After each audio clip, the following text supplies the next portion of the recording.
Hi friends, நம்ம இப்போ chicken gravy பண்ண போகிறோம் ஃபார் சப்பாத்தி. அதுக்கு தேவையான அளவு எண்ணெய் ஊற்றிட்டு சோம்பு போட்டிருக்கேன். ஒரு 3 வெங்காயம் பொடிசாக நறுக்கி நல்லா வதக்குங்க. ரொம்ப சிம்பிளாக வீட்டில் இருக்கிற திங்ஸ் வச்சு பண்ணுற மாதிரி தான் இருக்குது. அதிகமான மசாலாலாம் தேவையில்லை.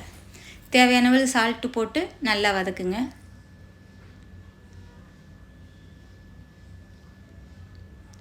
இஞ்சி பூண்டு பேஸ்ட்டு ஒரு 1.5 ஸ்பூன் போட்டுக்குங்க. அதையும் நல்லா வதக்குங்க.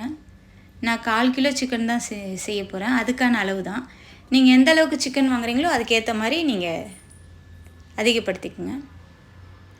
தக்காளி ஒரு 3 தக்காளி பொடிசாக நறுக்கி அதையும் நல்லா வதக்குங்க. பழுத்த தக்காளியாக இருக்கட்டும். சிக்கன் நல்லா மஞ்சத்தூள் போட்டு அலசி வச்சுருக்கேன், அதையும் ஆட் பண்ணிக்கோங்க. வீட்டு மிளகாத்தூள் 1.5 ஸ்பூன் போட்டுக்குங்க. கொஞ்சோண்டு மஞ்சத்தூள் ஒரு 1/2 ஸ்பூன்.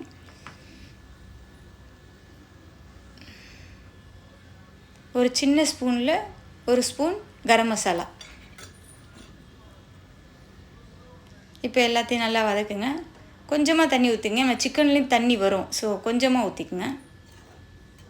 இது சாப்பாட்டுக்கும் நல்லாயிருக்கும், சப்பாத்திக்கும் நல்லாயிருக்கும். மூடி வச்சு நல்லா ஒரு 5 நிமிஷம் கொதிக்க வச்சு எடுத்து பாருங்கள்.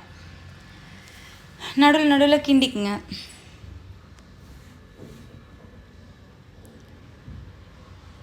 அதுக்குள்ளே நான் சப்பாத்தி மாவு பிணைஞ்சிக்கிறேன்.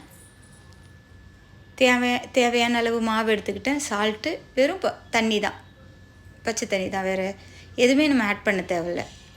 நம்ம கையில் தான் இருக்குது. நல்லா பிணைஞ்சி சாஃப்டாக எடுத்து வச்சிடணும். ஒரு 1/2 hour கழித்து சுட்டோம்னா சப்பாத்தி சூப்பராக வரும்.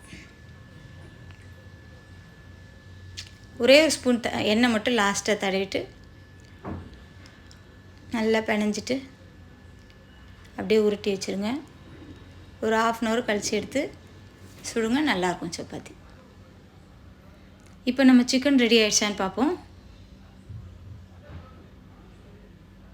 ஓகே ஃப்ரெண்ட்ஸ், ரெடி ஆகிடுச்சு. சிக்கன் நல்லா வெந்துருச்சு. இப்போது கருவேப்பிலை, கொத்தமல்லி போட்டு நம்ம பரிமாற வேண்டியது தான்.